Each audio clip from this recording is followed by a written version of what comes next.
Okay, so now that we have defined the Lebesgue integral, which is that's a definition, at least for non-negative, but all, having said that, all measurable functions which are non-negative,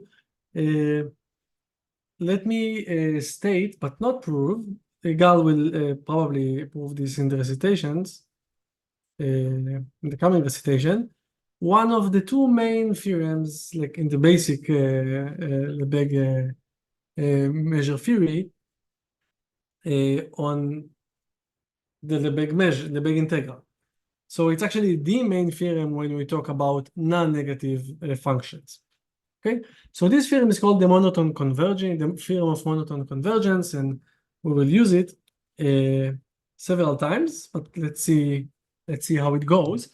So say you have a sequence of non-negative functions.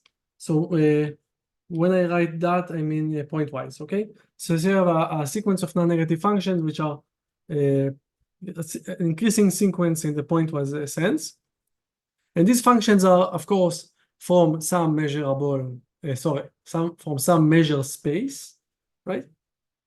To the reals, and it is okay, by the way, to take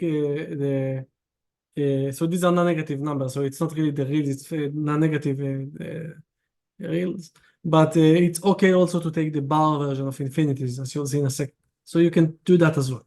I don't mind your functions having infinities floating around, okay? So just a sequence of functions. And let's denote by f the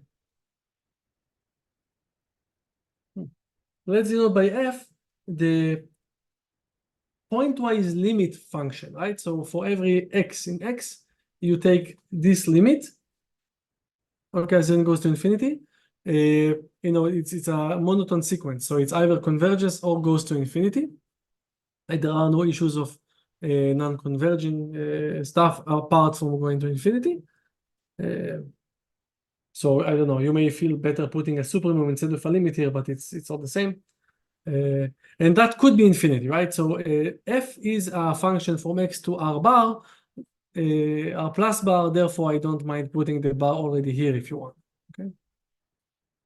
But what will usually happen is that these functions that you are talking about, this sequence is a sequence of like normal functions to the reals, but the limit could diverge at some of the points. So that's why I'm allowing that. Okay. Then, under absolutely no other condition, other than what I kind of the stage that we have, you can switch the limit and the integral, right? So this thing on the left, which is just you take the limit of the individual integrals, which is something that you can actually usually want to compute, right? Usually you kind of want to put the limit inside, is indeed the integral of the limit, right? Because f is just the limit of fn. That's it. So the Lebesgue integral is so strong that once you have a sequence of non-negative measurable functions, that is measurable functions, non-negative measurable functions, then you can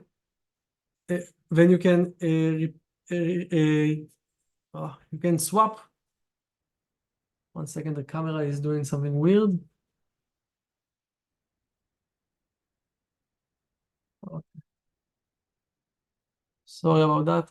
Once you have the sequence of measurable functions that are increasing, pointwise increasing, and you have no like uniform convergence, just pointwise convergent of these functions to f. Once you have that, you can switch the limit of the integral. Okay. Good. That's a very strong theorem. As a corollary, by the way, you get something that you may appreciate more. I don't know, it's a corollary, so you shouldn't appreciate it more, but so say you have a sequence of, again, the same sequence of measurable functions as above, then you can switch the integral and this infinite sum with under no assumptions whatsoever. right? So when right, the point is that this sum is a limit by itself, right? So it's the limit of the partial sums, and